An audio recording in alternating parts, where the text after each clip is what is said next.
Hello नमस्कार good morning सुप्रभात मेरे शेर शेरनियों। एसके स्टडी पॉइंट परिवार में आप सभी को दिल खोल के स्वागत करते हैं और आशा करते हैं कि आप लोग स्वस्थ होंगे। आज जो हम क्लास करने जा रहे हैं वो मानव नेत्र है। मानव नेत्र यानी भौतिक विज्ञान का सेकेंड चैप्टर है। भौतिक विज्ञान का सेकेंड चैप्टर है। हमने फर्स्ट चैप्टर किया था, ये भौतिक विज्ञान का सेकेंड चैप्टर है जिसका नाम मानव नेत्र तथा रंग बिरंगे संसार है। हमने फर्स्ट चैप्टर किया था प्रकाश के परावर्तन तथा अपवर्तन। आप लोगों ने बहुत सपोर्ट किया था और हम जिस तरह कर रहे हैं वो ऑब्जेक्टिव के माध्यम होगा। कहने का बस मतलब है ऑब्जेक्टिव के माध्यम, लेकिन जैसे क्वेश्चन आता है तो हम उसे सब्जेक्टिव करने का भी प्रयास करते हैं। और आप लोगों को बहुत सपोर्ट और बहुत प्यार मिल रहा है और चाहते हैं कि इसी तरह अपना सपोर्ट बनाए रखें ताकि हमें नया वीडियो बनाने में एक एनर्जी सा मिले। तो एक लाइन के साथ शुरू करते हैं जो एकदम ऊर्जावान आपको बनाए रखे क्लास के अंत तक कि ना पूछ कि मेरी मंजिल कहाँ है, कि ना पूछ कि मेरी मंजिल कहाँ है, अभी तो सफ़र का इरादा किया है, ना हारूंगा हौसला चाहे कुछ भी हो जाए, कि ना हारूंगा हौसला चाहे कुछ भी हो जाए, ये मैंने किसी और से नहीं खुद से ये वादा किया है। कहने का मतलब आप कभी हार मत मानना है। आपको 2025 तक एकदम हार नहीं मानना है। अगर सफल होना है तो 25 के लास्ट में एकदम सांस लेना है। अगर आप दौड़ नहीं सकते हैं तो चलिए, आप चल नहीं सकते हैं तो आप रहिए, लेकिन चलना बंद नहीं होनी चाहिए, हर हाल में चलना चाहिए। कहने का मतलब आप जो स्टार्ट किए हैं जैसे 2024 में स्टार्ट किए हैं और 25 में जो एग्ज़ाम देंगे तो एकदम ना थके हैं पाँव अभी, ना ही हिम्मत हारी है, हौसला है ज़िंदगी में कुछ कर दिखाने का। इसीलिए आज भी सफ़र जारी है और ये सफ़र 2025 तक रहेगी। तो चलिए इसी लाइन के साथ शुरुआत करते हैं। और एक और बात बता दूं कि अगर अभी तक आप पिछले वीडियो नहीं देखे हैं तो जाके देखें, वो आपको प्ले लिस्ट में मिल जाएगा। देखिए अगला क्वेश्चन है, आपसे क्वेश्चन पूछा गया है कि सामान्य नेत्र के लिए दूर की बिंदु कितनी है। सामान्य नेत्र के लिए दूर की बिंदु कितनी है।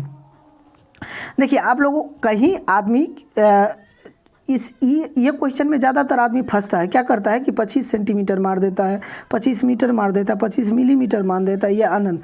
देखिए अगर दूर की बात किया जाए तो आप समझने का प्रयास कीजिए। ये जो आँख होती है, कहा जाता है, आपसे क्वेश्चन पूछा गया है कि दूर तक कहाँ तक देख सकते हैं। दूर का अगर बात किया जाए, अगर क्वेश्चन में अगर आपको दूर दिख रहा है तो दूर तक हम अनंत देख सकते हैं। क्या देख सकते हैं? अनंत देख सकते हैं। अगर निकटतम का बात किया जाए, निकटतम बिंदु का बात किया जाए, निकट का बात किया जाए तो वो 25 सेंटीमीटर तक देख सकते हैं। कितना? 25 सेंटीमीटर। अगर बात किया जाए कि मीटर में कितना देख सकते हैं तो ये 0.25 मीटर तक देख सकते हैं। 0.25 मीटर तक देख सकते हैं। अगर आपसे पूछा जाए कि आँख की जो समंजन क्षमता है वो कितना है? 4D इसीलिए लिखा जाता है कि आपको पता है कि लेंस की जो क्षमता होती है उसका जो SI मात्रक होता है डायप्टर को D से लिखा जाता है, इसीलिए 4D। तो आप लोग समझ गए कि दूर की बात किया जा रहा है तो यानी अनंत। अगर निकट का बात करता तो 25 सेंटीमीटर, अगर मीटर में बात करता तो 0.25 मीटर। तो चलिए आप लोग बिल्कुल समझ गए होंगे। नेक्स्ट क्वेश्चन पे चलते हैं। देखिए नेक्स्ट क्वेश्चन क्या कर रहा है कि निकट दृष्टि के उपचार किस प्रकार के लेंस द्वारा किया जाता है। मान लीजिए किसी व्यक्ति को निकट दृष्टि दोष हो गया। देखिए ये जो दृष्टि दोष होता है 4 प्रकार का होता है। दृष्टि दोष जो होता है 4 प्रकार का होता है। पहला तो निकट दृष्टि दोष, दूसरा दूर दृष्टि दोष, तीसरा जरा दृष्टि दोष और चौथा जो होता है अबिंदुकता। क्या होता है? अबिंदुकता। तो आपको पता होनी चाहिए ये जो निकट दृष्टि दोष होता है, देखिए इसमें जो बीमारी होता है वही वस्तु दिखता है, उसके अलावा नहीं दिखता। कहने का मतलब अगर निकट दृष्टि दोष का बात चल रहा है तो निकट का वस्तु तो दिखेगा लेकिन दूर का वस्तु नहीं दिखेगा। अगर दूर दृष्टि दोष किसी को हो गया है तो दूर का वस्तु तो दिखेगा लेकिन निकट का वस्तु नहीं देख पाएगा। अगर जरा दृष्टि दोष से बीमारी से कोई आदमी परेशान है तो उसमें क्या होगा? ना निकट के वस्तु दिखेगा ना दूर का वस्तु दिखेगा। अगर अबिंदुकता बीमारी हो जाए तो आपको क्या होगा कि 36 दिशा में नहीं देखेगा। आप अगर इस तरह देख रहे हैं, अब मान लीजिए यहाँ कोई वस्तु अगर यहाँ से आप क्या करें कि देखने का प्रयास कर रहे हैं तो आप क्या होगा, ये बीमारी अगर हो जाए तो केवल यही वस्तु दिखेगा, आपको इधर वाली वस्तु कोई नहीं दिखेगा। कहने का मतलब जहाँ केंद्रित होगा वहीं दिखेगा। तो आप समझने का प्रयास कीजिए कि यहाँ निकट दृष्टि दोष का बात चल रहा है। तो आपको पता है कि निकट दृष्टि दोष में निकट का तो वस्तु दिखेगा, निकट का वस्तु निकट का वस्तु तो दिखेगा लेकिन दूर का वस्तु नहीं दिखेगा, दूर का वस्तु नहीं दिखेगा। इससे पूछ रहा है कि अगर ये बीमारी किसी व्यक्ति को हो जाए तो इसको जो उपचार करवाना है तो कौन लेंस का चश्मा होना चाहिए, कौन लेंस का चश्मा होना चाहिए, या तो अभिसारी या बाइफोकल या अवतल या बाइफोकल। तो आपको पता होनी चाहिए जो निकट दृष्टि दोष होती है उसको दूर करने के लिए कौन सा दर्पण का लेंस का प्रयोग किया जाता है, अवतल लेंस का। और अवतल लेंस का एक और नाम है जिसे अपसारी लेंस कहते हैं। क्या कहते हैं? अवतल लेंस का एक और नाम है जिसे अपसारी लेंस कहते हैं। क्या कहते हैं? अपसारी लेंस। और अभिसारी लेंस का एक और नाम है जिसे उत्तल लेंस कहते हैं। क्या कहते हैं? उत्तल लेंस। तो आप लोगों को पता होनी चाहिए ये जो निकट दृष्टि दोष है, क्या है? निकट दृष्टि दोष। इसमें क्या होता है? निकट के वस्तु तो दिख पाता है लेकिन दूर का वस्तु वो व्यक्ति नहीं देख पाता है। इसको जो दूर करना है तो कौन सा लेंस का प्रयोग करेगा? वो अवतल लेंस का प्रयोग करेगा। चलिए नेक्स्ट क्वेश्चन। और अगर बाइफोकल लेंस का बात किया जाए यानी द्विफोक्सी लेंस का बात किया जाए तो उसमें क्या होता है कि जरा दृष्टि दोष में द्विफोक्सी लेंस का प्रयोग किया जाता है। जब आगे क्वेश्चन आएगा तो हम चर्चा करेंगे डिटेल्स में। चलिए नेक्स्ट क्वेश्चन पर।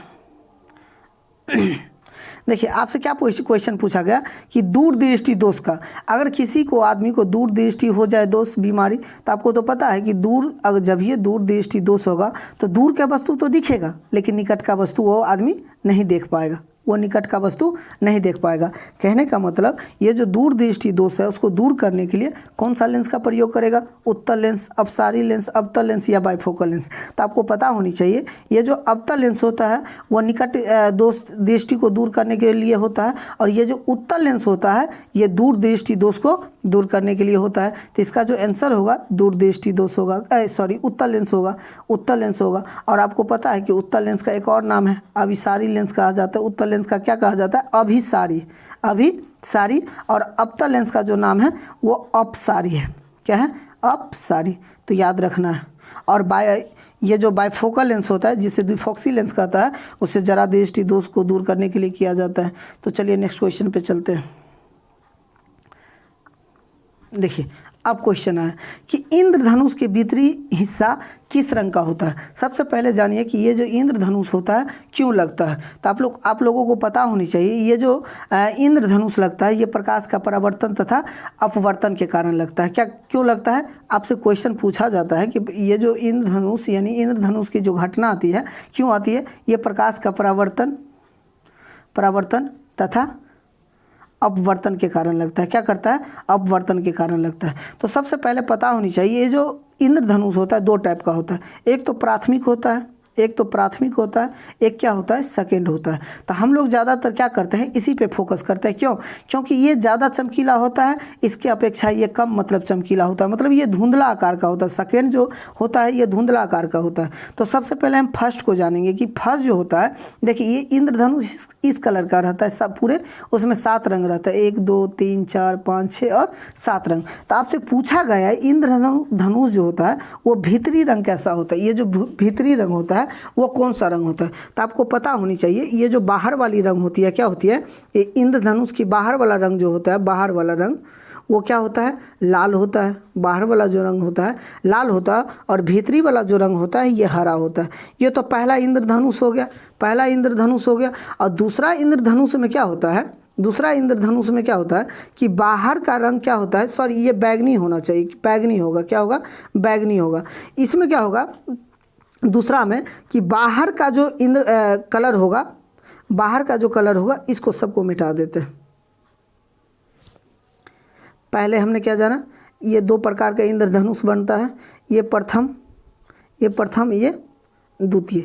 इसमें क्या होता है? बाहरी जो होता है प्रथम में वो लाल होता है, और प्रथम में जो अंदरूनी होता है क्या होता है? भीतरी होता है वो क्या होता है? बैगनी होता है। क्या होता है? बैगनी होता है। अगर सेकेंड इंद्रधनुष का बात किया जाए तो सेकेंड में क्या होता है? अगर बाहरी का बात किया जाए, तो बाहरी में क्या होता है? बैगनी होता है, बाहरी में बैगनी होता है। और अंदर वाला बात किया जाए, भीतर का बात किया जाए, भीतरी रंग, तो कौन सा होगा? वो लाल होगा, यानी उल्टा होगा। क्या होगा? उल्टा। लेकिन हम लोगों को तो पता है कि प्रथम इंद्रधनुष पढ़ना है। क्या पढ़ना है? प्रथम इंद्रधनुष। और ज़्यादातर वैल्यूशन प्रथम इंद्रधनुष का होता है, सेकेंड इंद्रधनुष ना का मात्र रहता है, क्योंकि ये इतना धुंधला रहता है कि हमें दिख नहीं पाता। तो हमसे क्या पूछा गया कि इंद्रधनुष के जो भीतरी हिस्सा होती है वो किस रंग का होता है। तो आपको पता है कि बाहर लाल होता है, भीतरी कौन होता है? बैंगनी। इसका मतलब इसका जो सही आंसर होगा वो बैंगनी होगा।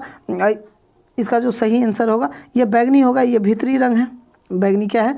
भीतरी रंग है। और ये लाल कौन है? बाहरी रंग है। कौन है? इंद्रधनुष में बाहरी रंग है। और इंद्रधनुष 2 प्रकार का होता है। चलिए नेक्स्ट क्वेश्चन पे चलते हैं। देखिए, ये जो आइरिस होती है, क्या होती है? आइरिस होती है, जिसे हिंदी में क्या बोला जाता है? परितरिका। क्या बोला जाता है? परितरिका। ये जो आइरिस होता है, आइरिस को पिछले परत को क्या कहा जाता है? देखिए, एक आँख इस तरह का होता है, आँख इस तरह का होता है। इसमें जो मान लीजिए ये जो रहता है, पुतली रहता है और आइरिस रहता है। ये जो आइरिस, देखिए बीच में पुतली रहता है और ये जो कलर फूल रहता है ये आइरिस रहता है। अगर अभी तक नहीं देखे हैं तो आप लोग ज़रूर जाके देखें। इसमें क्या करता है कि एक ऐसे करके इसको बांध के लटकाए रहता है। आँख को क्या करता है कि एक बांध के लटकाए रखता है। जिस तरह आपको पता है कि पृथ्वी 23.5 डिग्री उत्तरी अक्षांश पर क्या करता है कि एकदम ऐसे करके झूलते रहता है। जैसे आप हाई स्कूल में जाते होंगे या कई ऑफिस में जाते होंगे तो ऐसे लटके हुए पृथ्वी को देखते होंगे। उसी तरह क्या है, मेरा आँख एकदम ऐसे करके कोई रस्सी से पकड़ के बांध के रखा है। ये जो रस्सी से बांध के रखा है इसको क्या बोला जाता है? सिलियरी। क्या बोला जाता है? सिलियरी। Ciliary facie. अगर हिंदी का बात किया जाए तो पक्षाभी कहते हैं। क्या कहते हैं? पक्षाभी पेशिया कहते हैं। क्या कहते हैं? पक्षाभी पेशिया। तो यही क्वेश्चन है कि आइरिस के जो पिछले परत को क्या कहते हैं? आइरिस के जो पिछली परत होती है या तो उसे सिलियरी कहते हैं या उसे पक्षाभी कहते हैं। आपको पता चल गया। ये जो रेटिना है, दृष्टिपटल कहते हैं, जहाँ प्रतिबिंब बनता है। रेटिना पे क्या बनता है? प्रतिबिंब बनता है। रेटिना पर क्या बनता है? प्रतिबिंब। ये जो परितरिका होती है, ये जो परितरिका होती है या अंग्रेजी में आइरिस बोला जाता है, ये क्या करता है कि पुतली को कंट्रोल करता है। क्या करता है? पुतली को नियंत्रित करता है। और नेत्र द्वार जो होता है कोर्निया को कहा जाता है। क्या कहा जाता है? कोर्निया। यानी नेत्र की जो गेट होता है जहाँ से प्रकाश प्रवेश करती है, इसे कोर्निया को कहा जाता है।